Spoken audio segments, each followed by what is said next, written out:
Sabda Pandita Ratu. Kali ini dalam episode ke-19 dengan judul Murwakala Pangeran Pati.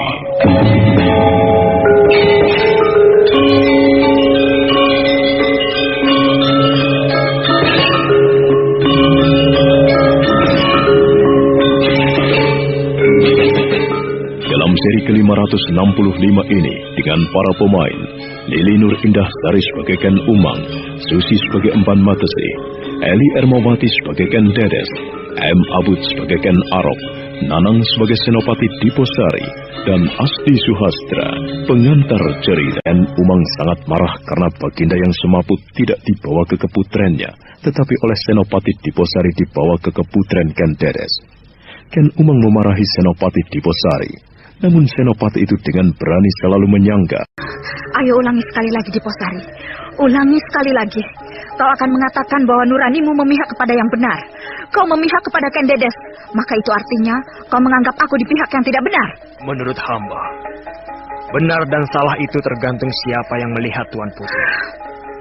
Demikian juga dengan yang baik dan buruk, atau persoalan apapun. Setiap orang mempunyai perasaan dan penilaian yang berbeda-beda. Apa yang menurut perasaan hamba belum tentu benar menurut penilaian orang lain. Namun jika hamba yang harus memberikan penilaian, maka hamba hanya bisa mengatakan dan mengatasnamakan hati nurani hamba belaka. Dan hati nuranimu berpihak kepada Ken Dedes itu? Hamba, Tuan Putri. Mohon ampun jika kejujuran hamba terasa menyakitkan bagi Tuan Putri. Dalam hal hubungan antara Tuan Putri Ken Umang dengan Tuan Putri Ken Dedes, hamba tidak memihak manapun. Akan tetapi, di dalam hal Sri Baginda yang mengalami luka-luka itu, hamba tidak merasa bersalah telah membawanya ke keputren Tuan Putri Ken Dedes. Tuan Putri Ken Dedes adalah istri Baginda. Hamba baru bersalah jika hamba membawa Baginda itu ke tempat yang tidak seharusnya. Perempuan itu bukan istri Baginda yang sebenarnya. Mengapa Tuan Putri bisa berpendapat begitu? Sebelum mengawini Tuan Putri Ken Umang, Baginda telah mengawini Tuan Putri Ken Dedes. Istri Baginda sendiri yang telah mengatakan kepadaku bahwa akulah yang patut menjadi istri Baginda yang sebenarnya. Karena akulah yang tengah membawa benih keturunan Baginda, bukan Ken Dedes. Tuan Putri, apakah dengan demikian Tuan Putri Ken Umang lebih merasa berhak atas Singasari ini pula? Demikiankah begitu? Iya. Sanggupkah Tuan Putri mengubah apa yang telah terjadi? Atau sanggupkah Tuan Putri mengubah sejarah? Apa maksudmu? Tuan Putri tidak bisa menghapus keberadaan Tuan Putri Ken Dedes begitu saja. Jauh sebelum Singasari ada, jauh sebelum Tuanku Sri Rajasa menjadi raja, maka Tuan Putri Ken Dedes telah menduduki istana ini dengan menjadi istri aku Tunggul Ametung. Tuanku Baginda bisa menduduki tahta sekarang adalah karena tuanku mengawini Tuan Putri Ken Dedes. Serasa menebal wajah Ken Umang mendengar kata-kata Diposari yang terlampau tajam itu. Ken Umang mencengkram pegangan kursi dengan kuatnya. Namun dengan beraninya, Senopati Diposari memandang wajah perempuan itu tanpa menundukkan kepala. Beberapa saat ruangan itu menjadi hening karena Ken Umang tidak melanjutkan kata-katanya. Tuan Putri, hamba mohon diri. Jika Tuan Putri mencemaskan keadaan Baginda, Tuan Putri tidak perlu memarahi hamba. Tuan Putri bisa menjenguk Baginda di keputren Tuan Putri Ken Dedes. Hamba mengaturkan sembah, dan hamba mohon diri. Tunggu. Hamba, Tuan Putri. Masih adakah sesuatu yang harus dibicarakan? Mulutmu lancang, Diposari. Padahal derajatmu jauh berada di bawahku. Kau berada di dalam bahaya, Diposari. Tunggu dan lihat saja. Tuan Putri, sebaiknya Tuan Putri jangan mengancam. Jika Tuan Putri bermaksud membahayakan hamba, lebih baik Tuan Putri mempertimbangkannya sekali lagi. Apabila sampai terjadi, hamba mengalami celaka Tuan Putri, maka akan terjadi pertumpahan darah dan karang abang. Cerita tentang hubungan adik ipar dengan kakak iparnya itu akan meluas. Dan andai kata Baginda mendengarnya, maka Baginda tentu akan sangat marah. dan tumpahan kemarahannya akan berarti sebuah perang lagi antara Kediri dan Singasari. Atau tepatnya, perang pribadi antara Tuanku Sri Baginda dengan Kakang Rangga Lampitan di Kediri. Nah, apakah hamba perlu membeberkan hubungan adik dan kakak ipar itu di hadapan Tuan Putri? Padahal Tuan Putri sangat tahu jalan ceritanya. Bahkan Tuan Putri adalah salah seorang pelakunya.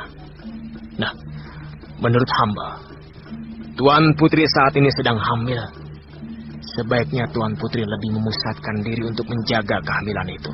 Jangan sampai terjadi bayi itu meronta lahir sebelum waktunya. Keparat kau, Diposari! Senopati Diposari tidak perlu menunggu izin untuk meninggalkan tempat itu. Diposari menyembah dan kemudian beringsut keluar, meninggalkan Ken Umang yang dadanya berkobar. Sebenarnya lah, kemarahan Ken Umang serasa akan meledakkan dadanya. Namun apa yang telah diutarakan Diposari tentang kakak ipar dan adik iparnya itu menyebabkan Ken Umang harus menahan gemuruh dadanya yang membuncah oleh rasa cemas. Keparat sial! Bagaimana ia bisa tahu hubunganku dengan Kakang Rangga Lampitan itu? Awas kau, Diposari! Awas kau! Sekali tumbang dan menyumbat mulut Kali Sungatan. Akibatnya, Kali Garang sendirian menampung luapan banjir yang sangat besar itu. Ya, Kakang Senopati Diposari telah menceritakan semuanya, Tuanku. Di mana Diposari itu sekarang? Hamba, Tuanku. Kakang Diposari memimpin para prajurit untuk mengatasi keadaan akibat hujan yang turun dengan derasnya semalam. Mungkin berada di tanggul itu, Tuanku. Apakah Tuanku memerlukannya? Tidak, pinggangku. Aku mengira aku telah mati, Ken Dedes. Tuanku masih hidup. Hamba mendampingi Tuanku. Ken Dedes. Hamba, Tuanku. Aku telah mengetahui nasib anakmu Anusapati. Hamba, Tuanku. Ia dalam keadaan baik. Seorang panembahan di kaki Gunung Gangsir telah merawatnya. Aku telah meminta Pangeran Pati untuk kubawa pulang. Akan tetapi panembahan itu tidak mengizinkannya, Ken Dedes. Benarkah demikian, Tuanku? Iya. Untuk sementara jangan cemaskan Anusapati. Terima kasih, Yang Batara Agung. Dengan penuh pengabdian, sebagaimana layaknya seorang istri, Ken Dedes merawat suaminya. Ken Dedes adalah perempuan yang berasal dari sebuah desa yang bernama Panawijen. Ken Dedes banyak menyimpan pengetahuan tentang obat-obatan. Dengan tangannya sendiri, Ken Dedes membuat jamu dan bobok lulur yang dilumurkan pada bagian-bagian tubuh Ken Arok yang memar dan terluka. Dalam keadaan Baginda sedang terluka seperti itu, Ken Dedes bisa menyisihkan perasaannya sendiri yang terluka atas sikap suaminya akhir-akhir ini yang lebih condong dipengaruhi dan dikuasai oleh Ken Umang. Sementara itu, Apa saja yang kau lakukan, Mban Matusi? Hamba, Tuan Putri. Hamba hanya mengunci diri di dalam bilik. Hamba takut untuk keluar dari dalam bilik. Ancaman Baginda membuat hamba selalu gemetar, Tuan Putri. Dan kau sudah tahu apa yang dialami Baginda sekarang ini? Hamba tidak tahu, Tuan Putri. Baginda mengalami celaka, hanyut di Kali Sungatan. Sekarang dirawat oleh Ken Dedes. Apa menurutmu yang harus aku lakukan, Mban Matusi? Bagaimana keadaan Baginda, Tuan Putri? Aku tidak tahu, Mban Matusi. Tuan Putri tidak menengoknya. Menengoknya? Iya. Aku harus pergi ke keputaran sebelah itu? Iya. Kau tidak mengetahui bagaimana perasaanku kalau aku ke sana? Hamba bisa mengerti, Tuan Putri. Sangat bisa mengerti. Nah, kalau kau mengerti bagaimana perasaanku, katakan, Mban Matusi, bagaimana menurutmu? Apa yang harus aku lakukan? Wah, hamba jadi ikut bingung, Tuan Putri. Senopati Diposari memang keparat sial.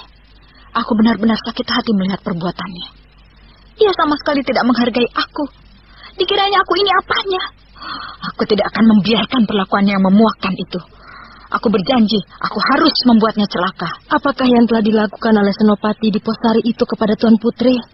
Diposari yang telah membawa Baginda ke keputaran Ken Dedes, bukan kemari. Bukan hanya itu, Diposari telah benar-benar berani melecehkan aku.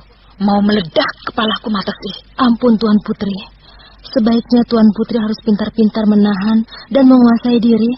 Janganlah Tuan Putri kehilangan kendali. Bagaimana aku bisa tidak kehilangan kendali melihat perbuatan Diposari yang benar-benar kurang ajar itu? Laknat sial orang itu. Matesi, ayo, katakan kepadaku. Kau biasanya banyak menyimpan gagasan.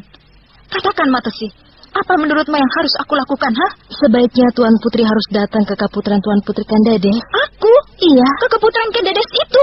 Ngawur kamu. Ada beberapa keuntungan yang bisa Tuan Putri petik dengan mendatangi keputren Tuan Putri Kendedes. Tuan Putri bisa memamerkan kehamilan Tuan Putri saat ini kepada Tuan Putri Kendedes. Di samping Tuan Putri tentu akan terus dapat menjaga pengaruh atas Baginda. Menjaga pengaruh atas Baginda? Apa maksudmu, Mbak Matesi? Tuan Putri harus ingat bahwa pada saat ini Baginda sedang dalam keadaan sakit karena kecelakaan yang dialaminya itu. Tuan Putri harus menghitung bahwa pengaruh pembaringan Tuan Putri Kendedes sangat besar atas Baginda. Saat ini adalah waktu yang sebaik-baiknya bagi Tuan Putri Kendedes untuk mempengaruhi Baginda menjelek-jelekan Tuan Putri Ken Umang. Jika Tuan Putri tidak melakukan sesuatu, maka jangan menyalahkan siapapun. Jika tiba-tiba Baginda Ken Arok itu berubah pikiran. Ken Umang termangu. Kata-kata Emban Matesi yang begitu tajam mengusik hatinya. Ken Umang merasakan degup jantungnya meningkat, degup jantung kecemasan. Perempuan itu membusai perutnya yang besar. Umang termangu oleh kata-kata Emban Matesi yang menyusup langsung ke dalam dadanya dan mempengaruhinya dengan tajam. Kecemasan itu semakin mempuncak. Ken Umang merasa cemas. Selama berada di dalam perawatan istri tuanya itu, Ken Arok akan banyak dipengaruhi oleh Ken Dedes. Pertimbangkan sebaik-baiknya, Tuan Putri. Menurut hamba, sebaiknya Tuan Putri datang ke keputren Tuan Putri Kendedes. Tuan Putri harus menunjukkan perhatian yang tidak kalah besar terhadap Baginda Sri Rajasa. Akan tetapi, kenapa Tuan Putri? Aku seperti tidak punya keberanian, Emban Matesi. Mengapa? Bagaimana kalau di sana perempuan itu mempersoalkan apa yang baru-baru ini telah terjadi? Bagaimana kalau Kendedes mempersoalkan lenyapnya Anusapati? Bagaimana kalau perempuan itu mempersoalkan peristiwa yang terjadi kemarin?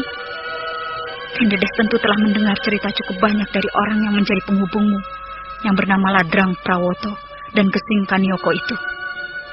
Kalau Kendedes datang ke sini, ke tempat ini dan mempersoalkannya, aku siap, Matesi. Aku siap membantahnya dan akan menyanggahnya.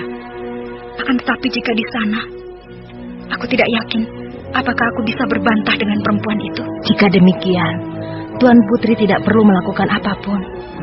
Tuan Putri duduk saja menunggu sambil menebak-nebak apakah kira-kira yang akan dikatakan Tuan Putri Kendedes kepada Baginda. Menebak apa saja yang akan dibicarakan dengan Baginda, serta cara apa yang akan dipergunakan Tuan Putri Kendedes untuk menanamkan pengaruhnya atas Baginda. Gila! Sial! Hamba Tuan Putri. Aku bingung, Matesi. Apa yang harus aku lakukan? Hamba telah memberikan saran-saran kepada Tuan Putri. Silakan Tuan Putri mempertimbangkannya. Ken Umang gelisah. Perempuan itu bangkit dari tempat duduknya dan kemudian berjalan mondar-mandir. Sesekali Ken Umang meremas-remas jarinya, seolah akan meremukan benda yang ada dalam genggaman tangannya.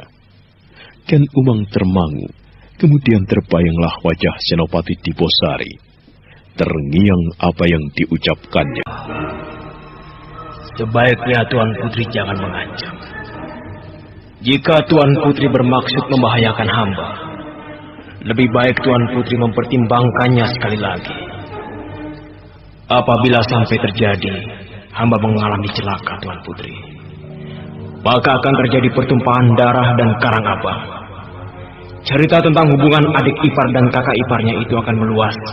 Dan andai kata Baginda mendengarnya, maka Baginda tentu akan sangat marah.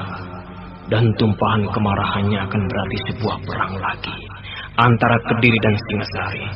Atau tepatnya, perang pribadi antara Tuanku Baginda dengan Kakang Rangga Lampitan di Kediri. Apakah hamba perlu membeberkan hubungan adik dan kakak ipar itu di hadapan Tuan Putri? Padahal Tuan Putri sangat tahu jalan ceritanya. Bahkan Tuan Putri adalah salah seorang pelakunya. Nah, menurut hamba, Tuan Putri saat ini sedang hamil.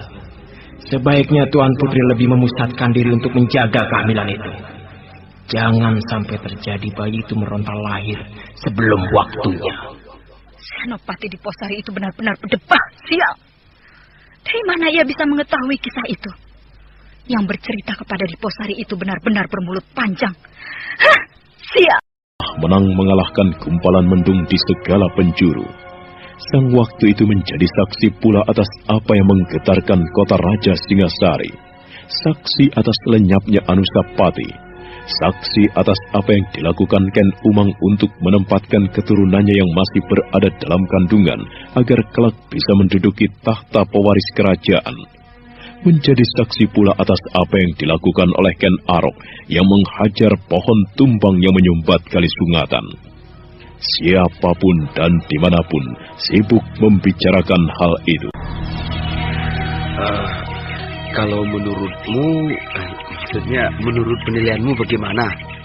Jika pendapatku, apa yang dilakukan Baginda itu wajar dan bisa dimengerti.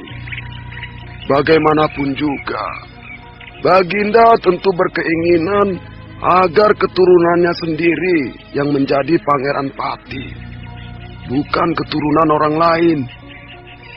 Pangeran Pati itu anak aku Tunggul Ametung, bukan anak Sri Baginda. Itu namanya pohon mau lupa dengan akarnya. Pohon akan lupa dengan akarnya. Apa maksudmu? Meski tuanku Anusapati bukanlah anak kandung Baginda, akan tetapi tuanku Anusapati berhak menduduki jabatannya sekarang. Baginda telah mengangkatnya menjadi Pangeran Pati ketika bayi itu baru saja lahir. Dan Tumapel berada dalam ambang peperangan dengan Kediri. Nah, tuanku Anusapati telah diangkat. Mengapa Baginda harus mengubahnya? Itu namanya Baginda tidak berpendirian atau mencela-mencela. Jangan berkata begitu. Kita hanya bertiga di sini. Tidak ada yang lainnya. Jika sampai apa yang aku katakan itu sampai di telinga Baginda, maka di antara kalian berdua yang tentu telah melaporkannya. Ya, tetapi meski kita hanya bertiga di sini, janganlah kasar seperti itu. Apa yang baru saja kau katakan itu belumlah merupakan jawaban dari apa yang kau katakan tadi.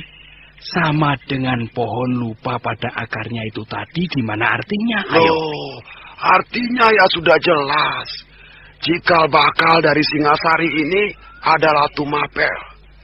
Memang tidak dipungkiri, Tumapel bisa menjadi pusat kerajaan adalah karena Sri Baginda. Namun, Sri Baginda tidak bisa mewujudkan Singasari tanpa mengawini Tuan Putri Kendedes. Tuan Putri Kendedeslah yang memiliki hak atas Tumapel.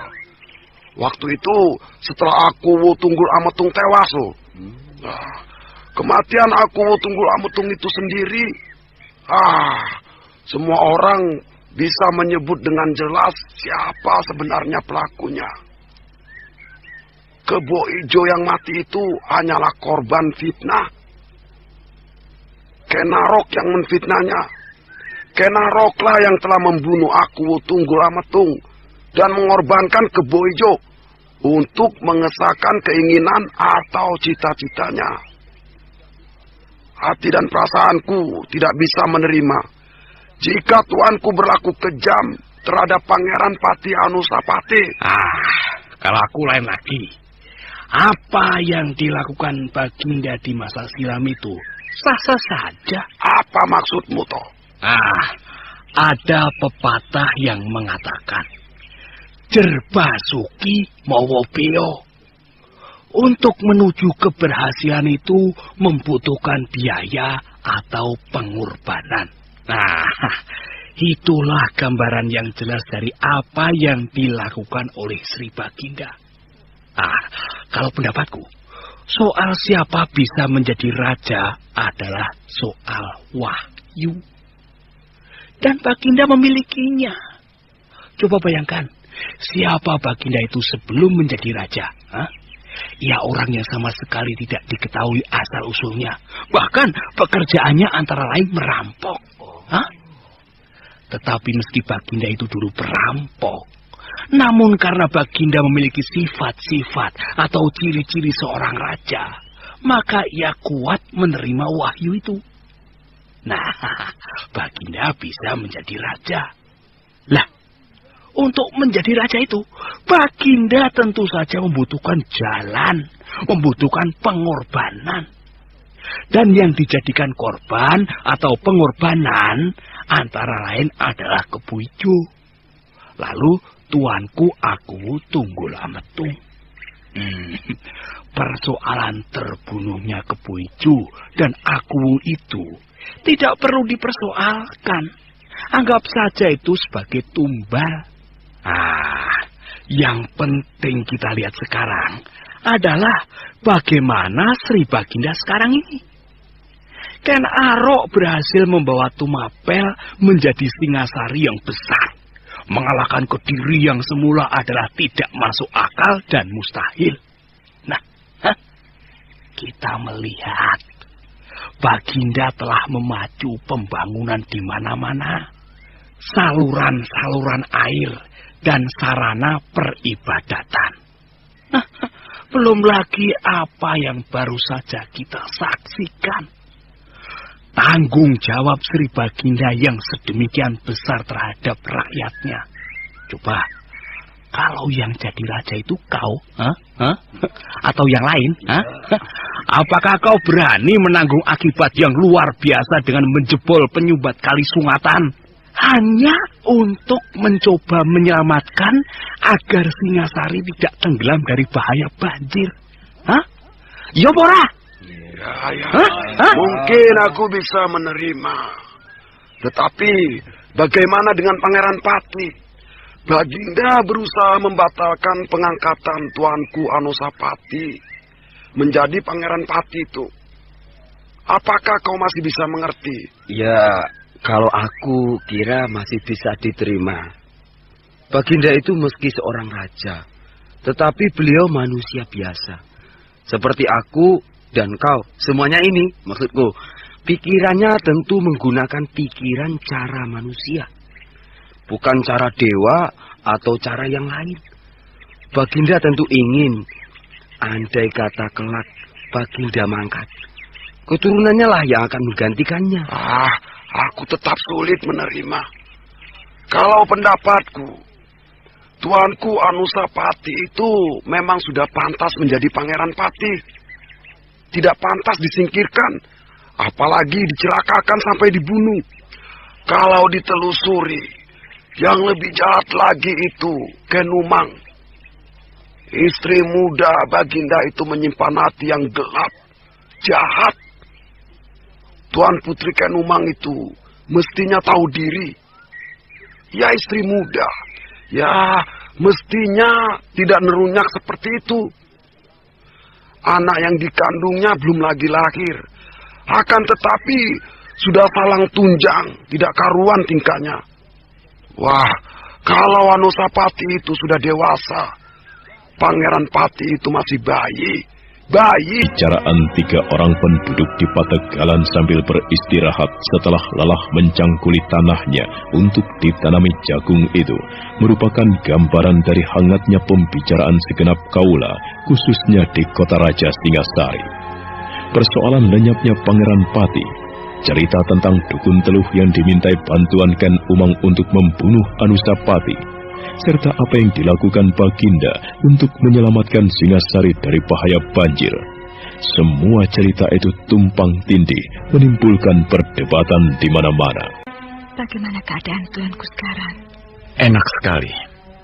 Pegal-pegal dan memar yang terasa jaram di sekujur tubuhku telah lenyap. Aku sudah merasa sehat, Ken Dedes.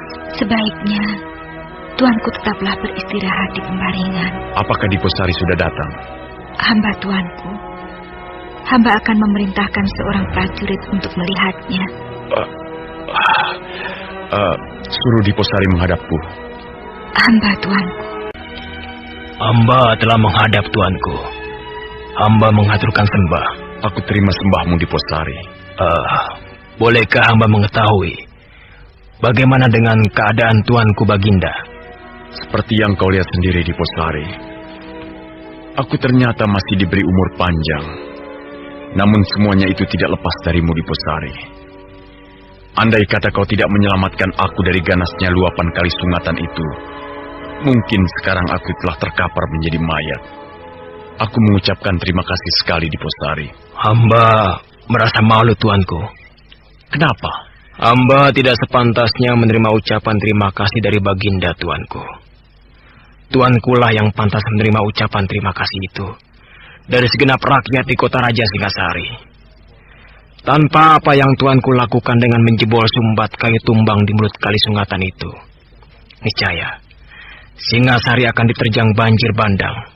Namun andai kata kau tidak tangkas menyelamatkan aku dari bahaya kematian, aku telah mati.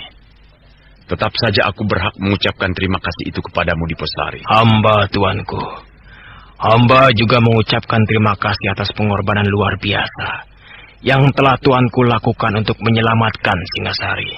Baiklah. Silakan tuanku sambil berbaring saja. Seperti akan remuk semua tulang-tulangku Diposari.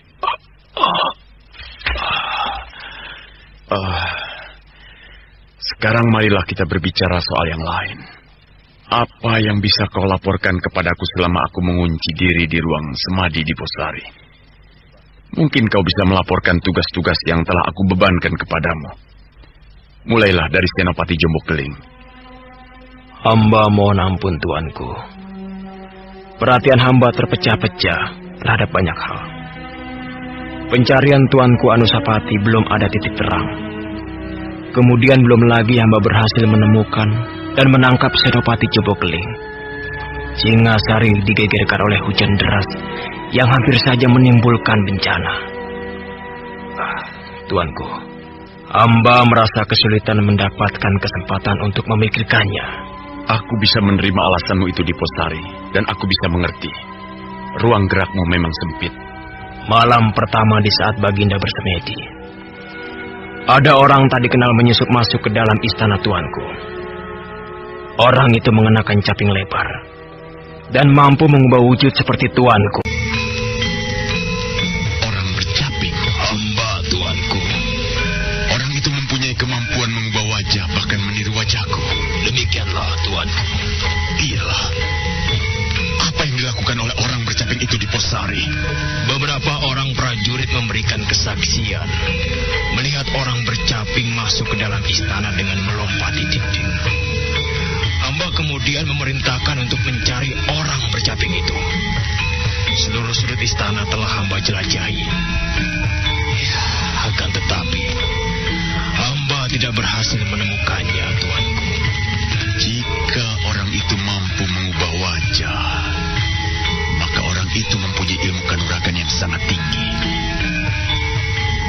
Andai kata orang itu menguasai Aji Panglimunan, maka kau memang tidak bisa berbuat apa-apa Diposari. Hamba, tuanku.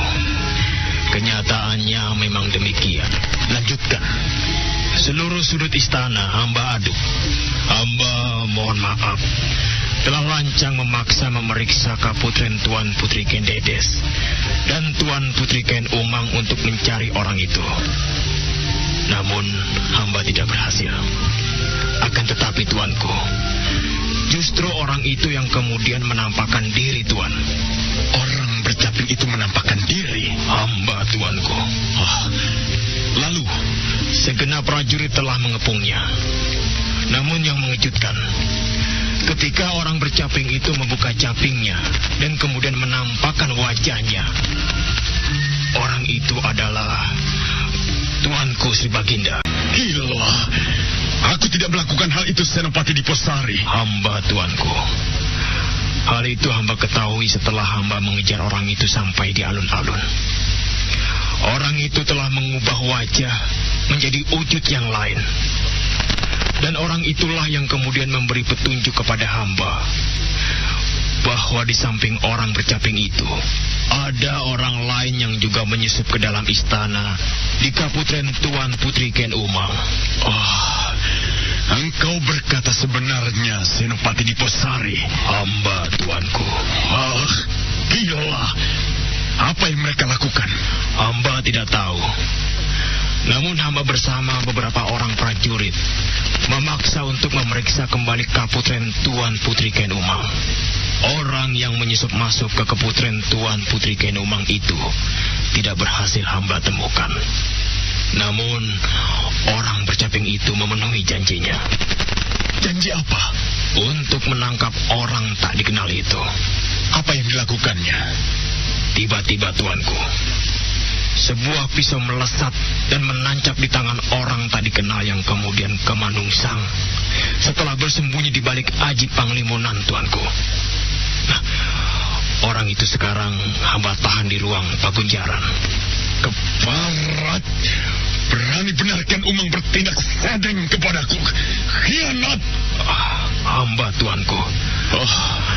Hamba mohon agar tuanku tidak tergesa marah. Orang yang menjadi tamu Tuan Putri Ken Umang itu tidak menampakkan adanya hubungan dengan Tuan Putri Ken Umang sebagaimana layaknya lelaki dan perempuan. Lelaki itu sudah tua, tuanku. Dan Tuan Putri Ken Umang memanggilnya dengan sebutan Paman Paraji. Kalau begitu, apa yang dilakukan tamu kurang ajar yang berani menyusup istana dengan cara yang tidak patut itu? Bagaimana? Hamba belum memeriksanya, tuanku. Karena hamba berpendapat tuankulah yang berhak memeriksa. Karena apa yang dilakukan oleh orang tak dikenal itu sangat khusus. Baiklah. Aku hargai apa yang kau lakukan itu, Diposari. Dan aku merasa tidak sabar lagi. Seret orang yang berani menyusup ke kaputren Ken Umang itu kemari. Diposari telah keluar dari bilik Ken Dedes dan kemudian bergegas menuju ke ruang Pakunjaran. Diposari tidak memerintahkan kepada prajurit untuk melakukan tugas itu, tetapi dilaksanakannya sendiri.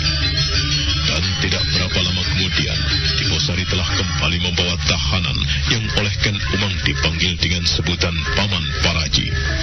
Tangan kiri dan kanan serta kedua kaki orang itu diborgol dengan rantai besi. Inilah orangnya yang telah hamba laporkan itu. Aku sudah mengira hanya orang yang bodoh yang berani meremehkan istana Singasari. Dan yang aku lihat ternyata memang gambaran wajah orang yang bodoh dan tidak menggunakan akal pertimbangan. Orang tua, jangan menunduk. Kau telah berani menyombongkan diri dengan memasuki istana tanpa izin. Kau menyombongkan diri karena kau memiliki ajian Panglimunan. Di istana Singasari, ajianmu itu tidak laku. Nah, jangan mempersulit diri. Ayo ceritakan, apa yang telah kau lakukan di istanaku?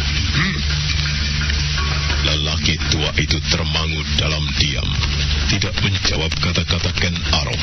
Wajahnya tetap menunduk. Diposari, hamba, tuanku. Jambak rambutnya dan paksa ia memandangku. Hamba, tuanku. Wajahmu penuh dengan luka. Rupanya kau jenis laki-laki yang keras, hidup dalam dunia yang penuh dengan kekerasan. Kau jadikan itu modal untuk menyombong di hadapanku. Hamba. Bagus. Ternyata kau bisa berbicara di sana. Ayo, berbicaralah. Hamba mohon ampun, tuanku. Kau mau meminta maaf.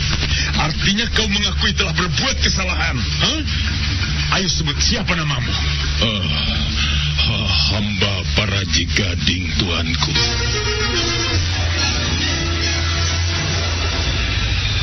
Paraji Gading. Namamu Paraji Gading. Aku seperti pernah mendengar namamu disebut-sebut. Siapa kau? Hah? Hamba tuanku.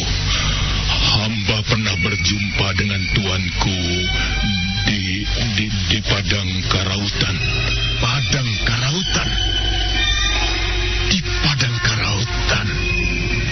Oh, kau perampok itu. Kau yang menyandera seorang perempuan di Padang Karautan. Hamba tuanku, jangan menunduk. Pandang wajahku. Orang itu memang benar Paraji Gading, paman guru Kameswara yang pernah berkhianat terhadap perguruan Pesanggaran. Wajahnya penuh luka akibat tercebur ke dalam jurang saat terjadi perebutan air suci di Kampang Ayun. Beruntunglah meski dia jatuh ke dalam jurang yang dalam, tetapi peristiwa itu tidak merenggut nyawanya. Ken Arok kemudian melihat dengan jelas orang itu adalah benar Paraji Gading. Paraji Gading, hamba tuanku. Kau adalah paman guru Kameswara itu. Hamba adalah bekas paman guru Kameswara. Aku pernah mendengar namamu, Paraji Gading. Akan tetapi namamu bukan jenis nama yang baik. Nama yang buruk. Seperti nama Boja Pradata, Tranggana, dua orang kakak seperguruan itu. Lalu apa yang kau perbuat di istanaku ini? Apa yang kau lakukan dengan perilaku malingmu itu? Kau memasuki istanaku tanpa izin.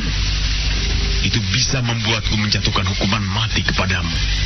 Kau akan dirajam dan mayatmu akan dibuang di hutan. Jawab, apa yang kau lakukan di keputren istriku itu? Hamba mengunjungi Tuan Putri Ken Umang. Oh, engkau mengunjungi Ken Umang istriku. Iya. Untuk urusan apa kau mengunjunginya itu? Mau merusak pagar ayu? Hamba mohon ampun tuanku. Hamba telah berani mengatakan bahwa Ken Umang adalah keponakan hamba. Keponakan? Hamba tuanku. Ken Umang mempunyai paman yang kelakuannya seperti kamu. Hamba mohon ampun tuanku. Pembicaraan itu terganggu oleh munculnya seorang emban yang menghadap. Ada apa, Bibi Emban? Hamba mohon ampun Tuan Putri Kendedes dan Tuanku Sri Baginda. Berkatalah, ada apa? Tuan Putri Ken Umang mengajukan permohonan untuk menghadap. Bibi Emban itu melangkah keluar meninggalkan ruangan bilik pribadi Ken Dedes. Dan tidak berapa lama kemudian, pintu kembali terbuka. Nampaklah Ken Umang yang hamil itu ragu-ragu melangkah. Ken Dedes segera turun dari duduknya di tepi pembaringan dan menjemput Ken Umang. Bagaikan orang yang kebingungan, Ken Umang diam saja ketika Ken Dedes memegangi tangannya dan kemudian menuntunnya mendekat Ken Arok. Teriris hati Ken Arok melihat kebesaran jiwa Ken Dedes yang luar biasa itu. Ken Umang pucat pias wajahnya ketika melihat Paraji Gading juga berada di ruangan itu, duduk bersimpuh dengan tatapan mata menghunjam ke lantai. Hamba. Duduklah, Ken Umang. Apa yang telah terjadi, Tuanku? Aku hanyut di kali Sungatan karena berusaha menjebol pohon raksasa tumbang yang menghalangi kali itu untuk mencegah Singasari dari bahaya banjir. Untung ada Diposari yang telah menyelamatkan aku. Seperti inilah keadaanku. Kang Bo Ayumu telah merawatku sebaik-baiknya. Dan aku merasa semakin baik. Hamba mohon ampun, Tuanku. Seharusnya hamba merawat Tuanku. Baru saja kami sedang berbincang, Ken Umang. Aku sedang meminta keterangan dari orang yang bernama Paraji Gading yang berani menyusup ke dalam keputrenmu. Apa yang bisa kau ceritakan kepadaku, Ken Umang?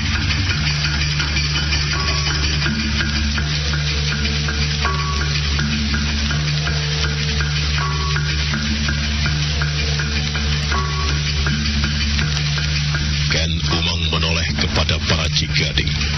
Kedua tangan lelaki itu dirantai kuat-kuat. Ken Umang menggigit bibir.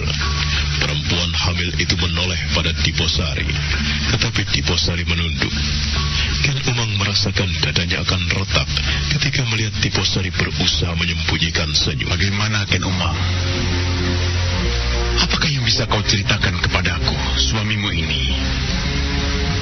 Apakah aku harus mencurigai orang ini sebagai orang yang merusak rumah tangga orang lain?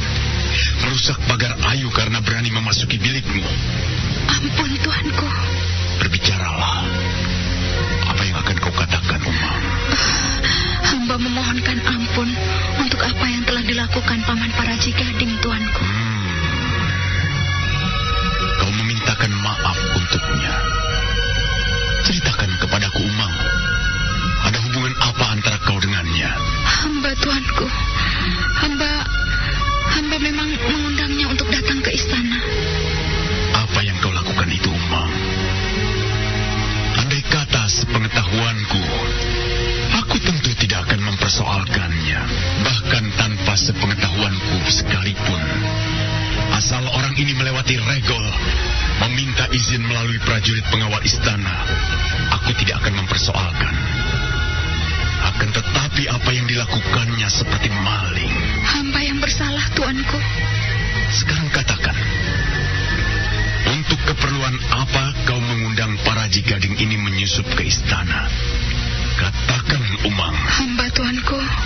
Hamba memintakan maaf untuk Paman Paraji. Akan tetapi, hamba mohon ampun. Hamba tidak bisa menceritakan untuk keperluan apa hamba mengundangnya datang ke istana. Kau sadari kata-katamu itu, Ken Umang? Kau tidak lupa kau sedang berhadapan dengan siapa? Hamba, tuanku. Hamba tentu tidak akan berani menyembunyikan rahasia apapun di belakang tuanku Sri Baginda. Akan tetapi, hamba akan menceritakannya hanya kepada tuanku. Hamba tidak ingin ada orang lain yang mendengar. Rona wajah Ken Arok berubah. Ken Arok merasa jengkel dan marah dengan apa yang telah dilakukan oleh Ken Umang itu. Tetapi manakala Ken Arok melihat Ken Umang membusai perutnya membesar, Raja Singasari itu harus meredakan getar di hatinya. Diposari, hamba tuanku, bawa orang ini kembali ke Pakunjaran. Aku masih dalam keadaan seperti ini. Aku akan mencari waktu yang lain untuk memeriksanya. Dan kau tidak perlu kembali lagi ke ruangan ini, Diposari. Aku perintahkan kepadamu untuk melihat perkembangan keadaan akibat hujan deras yang turun semalam. Periksa keadaan kaula, apakah ada rumah yang roboh atau yang lain. Jika hal seperti itu terjadi, aku beri wewenang secukupnya kepadamu untuk mengatasinya. Hamba tuanku. Maka tinggallah kemudian di ruangan itu hanya Baginda Sri Raja Sabatara Sang Amurwa Bumi bersama dua istrinya. Bagaikan ada setan yang lewat, suasana hening beberapa saat. Baik Ken Dedes ataupun Ken Umang tidak berbicara apapun. Barulah sesaat beberapa waktu berlalu, Ken Arok berbicara dengan suara yang dalam dan datar. Tatapan matanya menerawang ke arah langit-langit ruangan. Aku memiliki hanya 2 orang istri. Hanya 2 orang istri. Istri tuaku adalah Ken Dedes. Istri mudaku adalah Ken Umang. Hanya 2 orang. Tetapi, mengapa istri yang hanya 2 orang itu memberikan beban yang sedemikian beratnya ke pundakku? Aku tidak pernah merasa lelah menghadapi persoalan apapun. Aku tidak merasa ngeri menghadapi bahaya macam apapun. Akan tetapi menghadapi persoalan yang muncul bagaikan api dalam sekam di antara 2 istriku. Tiba-tiba saja aku merasa lelah. Perasaan takut itu menyergapku sedemikian rupa. Ken Umang, mintalah maaf kepada Ken Dedes. Mintalah maaf kepada Ken Dedes. Engkau banyak melakukan kesalahan kepadanya. Mintalah maaf, dan aku berharap semua kemelut ini segera berakhir. Merah padam wajah Ken Umang, rona wajahnya berubah pucat. Sesuatu yang menyesakan bergolak di dadanya. Istri kedua Baginda Singasari itu kemudian berdiri. Suaranya terdengar bergetar. Hamba mohon diri, tuanku. Tanpa menunggu jawaban Ken Arok, apakah suaminya itu memperkenankannya atau tidak, Ken Umang beranjak pergi meninggalkan bilik Ken Dedes. Ken Dedes nampak memejamkan mata untuk beberapa saat lamanya. Ken Dedes berusaha meredakan getar hatinya yang meletup. Dan tidak berapa lama kemudian, dari kelopak matanya bergulir basah air mata. Maafkan Ken Umang, Ken Dedes. Ken Dedes. Bagaikan mutiara, butiran-butiran air mata itu bergulir melewati pipi dan jatuh di pangkuan. Ken Dedes membisu. Putri Panawijen, anak empu Purwa Surya Suci itu, tidak menjawab apapun, meski Baginda memintanya untuk berbicara. Baginda yang dalam keadaan sakit itu jadi kebingungan. Hamba, Tuan Putri. Tuan Putri memanggil hamba. Hamba, Tuan Putri. Hamba telah menghadap. Keparat! Ampun, Tuan Putri. Apa yang telah terjadi? Dan ampun, Tuan Putri. Janganlah Tuan Putri menangis terlampau keras. Tuan Putri adalah istri seorang raja. Peduli setan. Aku akan menangis keras atau apa itu urusanku. Baiklah. Kalau begitu, silakan Tuan Putri menangis sekeras-kerasnya. Hamba akan menunggu sampai Tuan Putri mampu berpikir tenang dan jernih.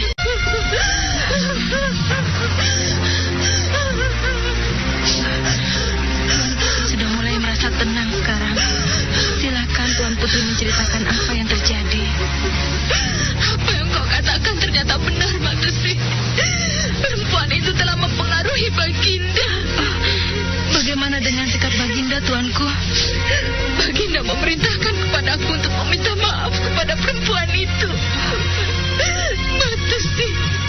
Bagaimana dengan keadaan Baginda, Tuanku? Apakah luka-luka yang dideritanya mengkhawatirkan, Tuan Putri? Aku tidak tahu. Baginda berbaring. Harus diusahakan. Bagaimana caranya supaya Baginda datang kemari, Tuan Putri? Untuk apa? Semakin lama Tuanku Baginda berada di sana, maka semakin dalam pula Tuan Putri Ken Dedes akan berhasil mempengaruhi sikap Baginda. Begini saja, Tuan Putri. Aku mempunyai akal. Tuan Putri pura-pura pingsan. Aku pingsan? Iya.